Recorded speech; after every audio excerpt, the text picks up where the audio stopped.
Welcome to Mic'd Up with John Chambers and Ken Griffin in conversation with Gillian Tett.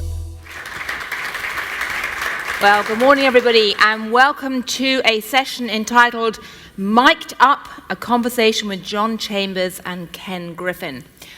Well, you have to sit there and try and imagine that I am actually Charlie Rose, because we're going to try and have a relaxed Charlie Rose-style conversation about what these two veritable luminaries of the business world make of where we are today and what are the key priorities facing the country. I was in here earlier listening to Secretary Chow talking about the infrastructure plans that the new president has, or not so new president has, and some of the key priorities. And we've had a series of people from the Trump administration talking about the priorities and plans this morning. But I'd like to start off by asking you two, and frankly, you need almost no introduction, but just in case anyone has not been reading the business news or the Financial Times for the last few years, on my left, your right, of course, is Ken Griffin, CEO and founder of Citadel. On my right is John Chambers, who, of course, is executive chairman of Cisco. But I'd like to perhaps start by asking you, Ken, how do you assess what the government has done so far, the first 100 days? Are you feeling optimistic about the direction of where the country is going? So if we look at a checklist of accomplishments, it's still pretty thin. But having said that, there is a tone from the top that it is a new day in America, and it's a new day on a couple of important fronts. The first is the efforts to roll back regulation. And this is something that the president literally can do from the tone from above, which is to tell the regulatory authorities, stop trying to, through regulation and enforcement, expand the scope of the reach of the U.S. government. And I'll tell you what, a friend of mine who's a partner at Goldman Sachs said, on the day of the election, the next day it was like a morgue. Everyone was despondent and depressed, and how could Hillary have lost? And Friday it was a party. Because people realized that the weight of regulation that had been placed on financial services was lifting. And this isn't just about financial services, it's the energy space, it's transportation, it's every part of our economy has been buried in regulation for 8 years, and that is changing. And that's a really positive dynamic in America. Now, what we hope for is the rest of the Trump agenda to come to pass, which is a fight for fair trade, not just free trade. We need our trading partners around the world to give us equal access to their markets and the opportunities in their economies that we extend to most of the world. We need tax reform. U.S. corporates do pay a tax rate that's not competitive with the rest of the world, that curtails investment in America. It forces American companies into the hands of foreign shareholders. We need to change this in time. And we need to deal with health care reform. Obamacare changed who pays what, but hasn't changed how much we pay for health care. And as a percent of GDP, as that number is reaching 20%, we're reaching an era where health care costs are becoming simply too burdensome on our society. And we need to change that cost trajectory. So there's some really good news. The regulatory weight's been lifted, and there's a lot of things that we hope for to happen. It's 100 days. It's not much time. We've got another 4 years almost left in the administration. I really wish them success with the rest of their agenda. And just before I ask John, you have spent much of your career making very canny, clever financial bets or investments. Would you bet on tax reform and healthcare reform being passed by the end of this year? I'm glad you asked Ken that first. Hey, it's coming. Yeah, I thought Ken's answer was brilliant. And what I'm doing is buying Ken time to think. John is a great partner. Cisco's been a great partner for a long time. John just epitomizes a great partner. Healthcare reform, I believe the Republican Freedom Caucus is going to come to terms with the Republican majority to pass some reform in the near future. They've made their statement. They will get some changes in the bill that Congressman Ryan's put forth. because I think people realize the cost of not hitting that target is so high. So I do think we're going to see healthcare start to move forward in the weeks ahead. Tax is going to happen, but we don't have a plan yet. I give the president actually great credit for, people go, he put out a page. It's not a tax plan. I said, well, actually, no, it is a tax plan. And more importantly, it outlines the dialogue or contours of a debate. And between the president's position and Paul Ryan's position, I think we're going to end up with a reasonable set of tax ideas and concepts that we'll cast into law and pass sometime later in 2017. Right. Well, I'm sure a lot of people in the room very much hope that you are right. John, how optimistic are you feeling after the first 100 days? Well, I think it's an important point that all of us in this audience want to take away. My own view is that if people who focus too short term, they get themselves into trouble. And so I think it's way too early to judge how good an administration is doing or not on that cycle. Whenever I got my competitors thinking on this quarter, it was, they were in trouble already. If you never to dodge a question, however, I think we are tackling some of the toughest issues that we need to as a country. I think the total corporate tax reform, which is holding back America, has been strangling us. Finally, a territorial system at reduced rates and repatriation, which was doing nobody any good overseas. I was at the McCain Institute a little bit over a week ago, and for anybody that had any doubt about the quality of our security and intelligence groups, you walk out of there just feeling so good. I mean, H.R. McMaster, he is one of the most brilliant leaders I've ever seen. We talked to the head of NATO and the head of the Pacific Fleet, the Admiral. It was just a very good feeling. And for the first time, we don't realize what we've done to this country. We are not growing jobs quick enough as a country. We have let small businesses get so overburdened with regulation, with inhibitors to the growth, making it difficult to do business by city, by state, and by country. And our ability to perhaps change this paradigm is pretty dramatic. It's important to realize, however, that some of our peers are breaking it away at a faster pace, and there is no entitlement. So how will we do this over the next, not 100 days, but over the next 3 to 5 years will be determining whether America leads in a digital revolution like we did in the internet revolution in the past. I'm optimistic. If I were betting on one country, I'd probably bet on America. If I were betting on two, I'd probably bet on India. Because if you watch what Modi's doing, he's got his act together across everything Ken and I just talked about. Okay, well, we've only got 30 minutes, so we're not going to talk too much about India. Okay. But, although it's obviously very important, I can talk about France. But you obviously weren't in the session earlier with Secretary Chow because you were in your own panel, but yes. I was very struck in that because obviously infrastructure is one of the hot topics that many people in the room are focusing on. It tends to be couched very much in terms of bridges and airports and Let's Fix LaGuardia and things like that, with a bit of, reference to broadband chucked in at the end. Is that enough? Or do you think they've got the wrong priorities with infrastructure spending? Should we be talking about digital technologies first? Yes, I think if you really look at what's in front of us, all of us understand the importance of infrastructure, redoing our roads, the highways, the airports, and our harbors. But we also talk about broadband. Remember, this is a topic that goes back a decade and a half or 2 decades ago.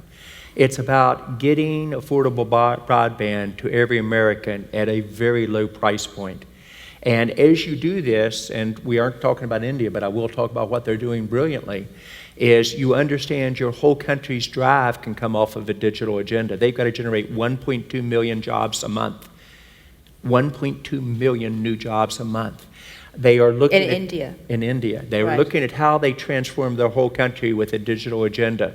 They look at a startup engine, which the U.S. should be leading in, and actually we're slowing dramatically.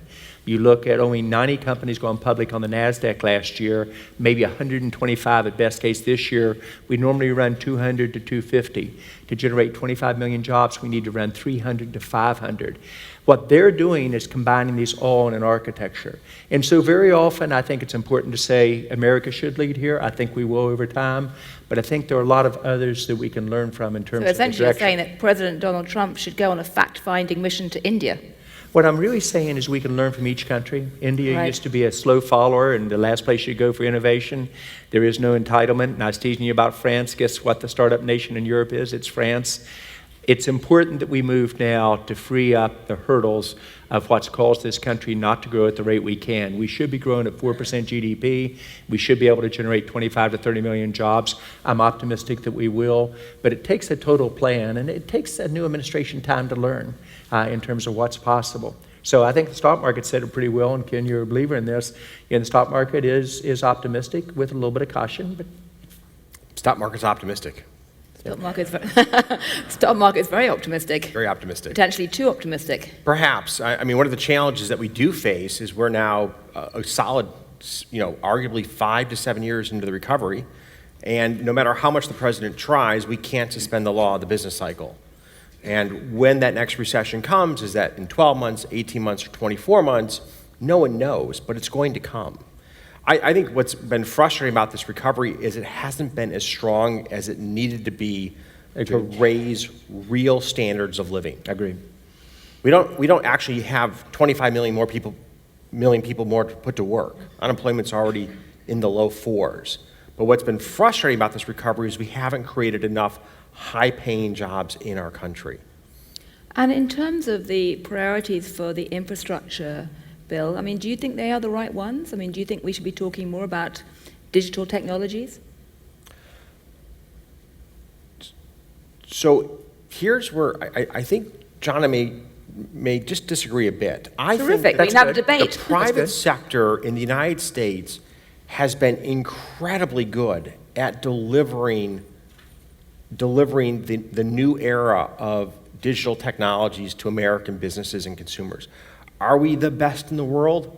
We're right there towards the top. Now, there's no doubt we need to push this into every segment of our society. The haves and have-nots of a digital divide is actually a very, very big problem. If you grow up in the inner city of Chicago and do not have access to Google as a young boy or girl, that puts you at a real disadvantage to everybody else for whom search is a ubiquitous technology and know-how. I mean, watch a 4-year-old with an iPad, it's kind of terrifying. They know how to use it better than you often do. That's right. And if you don't have that toolkit as a young child, how far does that put you behind the rest of society 15 years forward? So on the infrastructure side, I think there's huge variances by state. Illinois, it's almost hard to drive a car around parts of Chicago. The roads are so bad today. It is borderline third world country. It is a disgrace. It's simply wrong. And we need to address our roads, our ports, our airports, our electrical grid. We take for granted the stability power in the United States, but we need to re-architect our electrical grid for greater stability and a lower cost of production of power. And then the infrastructure that's most dearly needed is the infrastructure that's going to educate our youth. And it's not that we aren't spending what we should be spending on a per capita basis, it's that we're not getting the output from that expenditure. Because if we're going to have a society that prospers 20 years forward, we're laying the foundation for that today in our K through 12 programs, which just aren't strong enough. I would take it even a step beyond that, if I may. I think you capture people at a very young age. I teased about my granddaughter using an iPhone at 2 years of age, broke her mother's security code, used the technology to go wherever she wanted. I said early admissions to Stanford, and my son said, no, every 2-year-old can do it. But the problem is we take that creativity that our young people have and we don't develop it. You need to think about capturing the imagination, especially the diversity of our country and the gender basis at 10 to 14 years of age, where you make technology cool with action figures and what's possible. You teach young people about entrepreneurism so they learn how to do teamwork early, so that they look at business as an attractive facet for them. And if you watch what is occurring, countries that are really getting that right are going to grow their income, the average median income, at a much faster pace on it. So Ken and I are not as far as you might think. I just think there are parallel paths that need to be done together. We have to transform the education system. It is broken.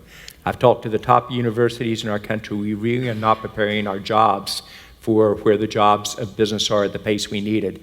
And the pace of change is 3 to 5 times faster than the internet era. Walking away with the right feeling? Yeah, I do. The internet era of the 90s, 22 million jobs, 24% in real per capita income increase, the ability to grow the GDP at 34%. And again, I'm teasing purely because realize that a country like France or India are changing the goals. Modi is going to grow his economy at 7 to 10% a year. He's going to double the per capita income every conservative 10 years, probably 7 years. A whole different approach. France became the startup country in Europe. So it's an urgency of speed of change with a plan, not silos. And I'm optimistic that the administration will get that right. So when you hear the call about bringing jobs back to America, how does that affect a company like Cisco? I Because think presumably you have large operations everywhere outside in the America world. as well. We've tried and we've done a pretty good job of keeping about 50% of our workforce inside America. We have 65 million overseas trapped, which should have been brought to America 5 and 7 years ago, so that we can grow in this country, et cetera, on it. But I think it goes back to the big companies of the world.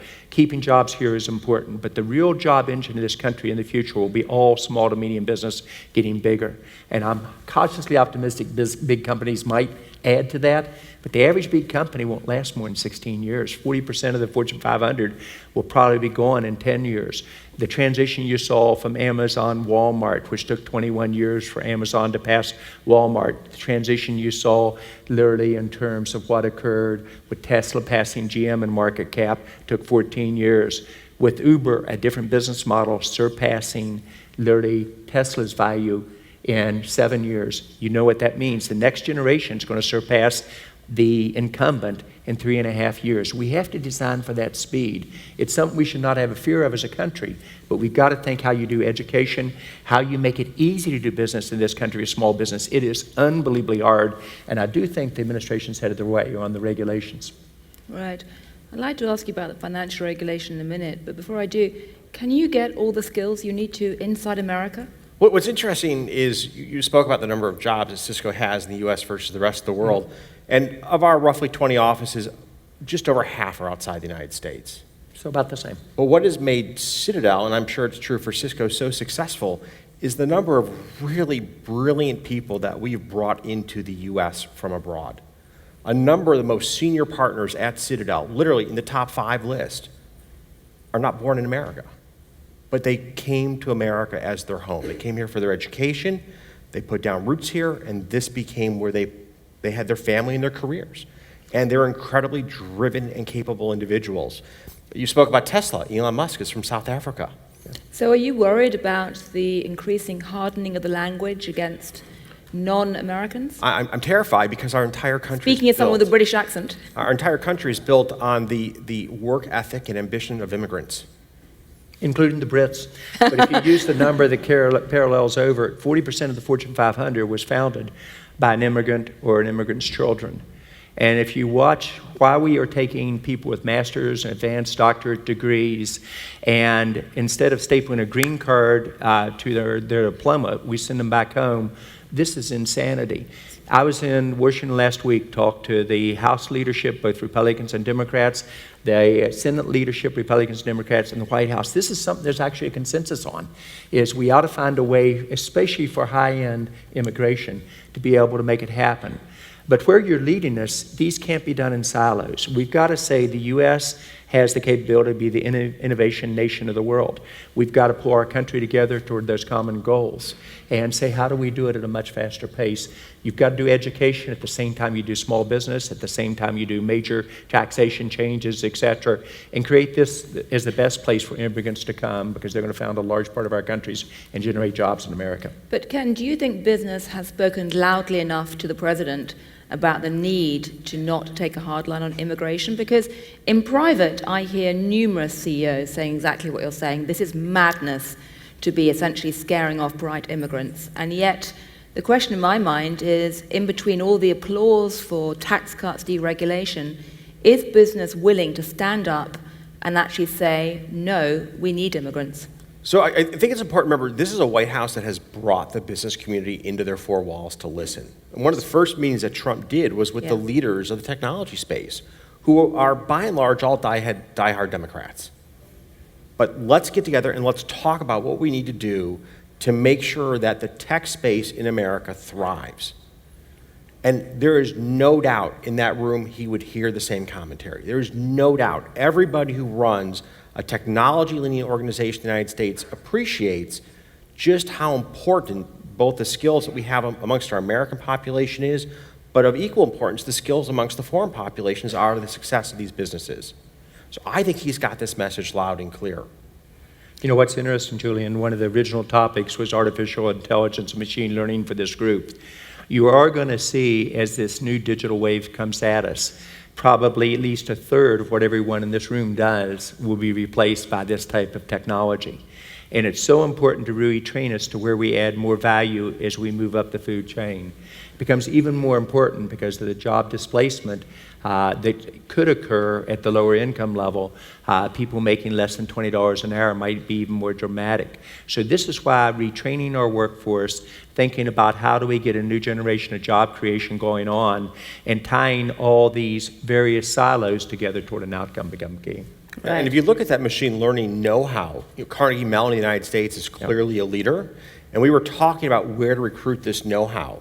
And I regret, I do not remember the name of the university in Chile, but Chile is actually a hotspot for machine learning know-how. And so we'll make sure we think about bringing that talent in from Chile to broaden our capabilities. This is what makes American companies great, is their willingness to go around the world to source talent. Right. But one of the things, Ken, tell me if I may, Julie. Yes. That I think we have to address. This can't be a phenomena where you've only got 4 or 5 hot centers of innovation in an East Coast and West Coast. It has to go across every country, every state. And I think if we do this with a program to say how we become the startup nation again, which we are no longer, we have more companies going out of business than we have new startups occurring. But it has the chance to go across in terms of new enterprises created every state. So a program to say, how do we do this on a scale? That was the one thing I found in Washington last week, that almost every single Democrat in the House and Senate, every single Republican in the House and Senate, and the White House says, this is something we could come together on. Let's become the startup nation again and make it really inclusive, not just of all income levels, but inclusive of every geography, and then work backwards. What has to occur to make that happen? I'm a believer you write the press release before you make your first move on the chess game. Why I personally don't evaluate the 100 So days. you wouldn't tweet first? I would probably say, here's the press release. Yes, I actually would. I'm pretty audacious in the predictions, including what Modi was going to do in India, and France would become a startup nation. Right.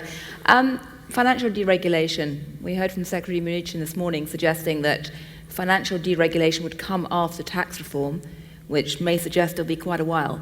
But what is a top priority for you in terms of financial deregulation? Well, there's my fantasies and there's reality. So let's talk about reality for a few minutes.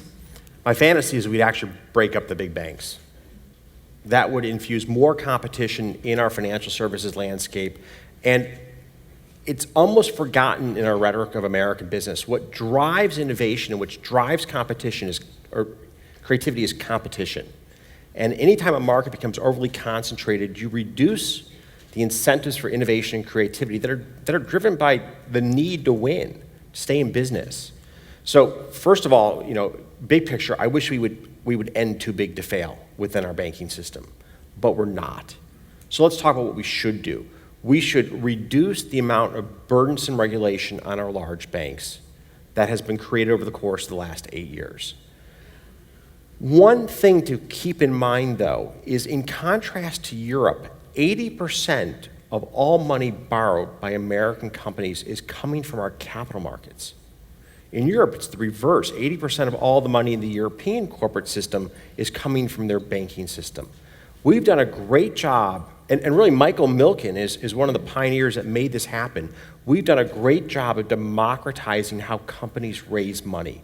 And in America, we do it from our capital markets, and it allows us to have a much smaller banking system. And I'm personally in favor of that smaller banking system in a richer capital markets. It allows for a lower cost of capital, and it takes the taxpayer out of the equation. So anything that we can do to reduce the needless amount of compliance effort at the large banks is a win for American consumers. Whatever we can do to encourage new banks to be formed is a win for consumers. What we can do to create incentives for private equity firms to enter banking would be a win for consumers. Banking is one of the only industries where you cannot own, for all intents and purposes, more than 10% of a bank. And in a sense, you see what we get out of this. Right. We have great innovation in our tech space and a lack of innovation in our financial services space. Who is missing? The venture capitalists. We have great increases in productivity in our consumer product companies and our industrial companies. Who's missing? The private equity firms. Right. Banking is shielded from good governance by the Fed. Banking is shielded from innovation by the Fed. We need to get private equity and venture capital into our banking system so that we can really unleash innovation that will drive prosperity for consumers. Right. Well, we're almost out of time, but I just want to quickly ask you before we close, when you look at this whole swathe of deregulation, tax reforms, infrastructure, financial sector reforms, and try and put yourself on this platform in a year's time, what worries you most about the next year? What concerns you? What keeps you awake at night? What if we slide back into a recession? Because if we slide... And of course, GDP is already slowing down, GDP growth, yes. So Q1, there are issues with... I don't want to use the seasonal word, it's the most overused word by economists these days, but we've had several successive weak Q1s, followed by strong Q2s, Q3s. And there is a seasonal adjustment, and it may be that we just don't have that right, because this has been persisting for a couple of years. But the amount of both fiscal and monetary stimulus around the world employed post the financial crisis of 2008 has reached almost a level of reckless irresponsibility, which means that we have far fewer tools available to us to address the next economic downturn. Right. So recession. John, you've got 1 minute Mine's left. kind of the reverse. I think we have all the opportunities in front of us if we move on a united front in terms of how you can make this economy really great again, how you can grow at 4% GDP, how you can get the average mean household income growing at 10 to 25% over the next decade. My worry is that given the challenges in front of us, we will fall back into moving too slow, kicking the can down the track in terms of opportunities. Instead of being bold, write the press release what this looks like 4 years out, 8 years out, and then move as one nation where we can on key opportunities. Ken's absolutely right. A recession in the middle of this before you get that going could be a real challenge for us. But I think it becomes all the more important that we say, what do we need to do to make this outcome happen? I'm optimistic we will. The kick the can issues are real issues. I mean, They are, Europe has big time. lived that rhetoric for 8 years running. Yep, Europe takes kicking the can to an art form.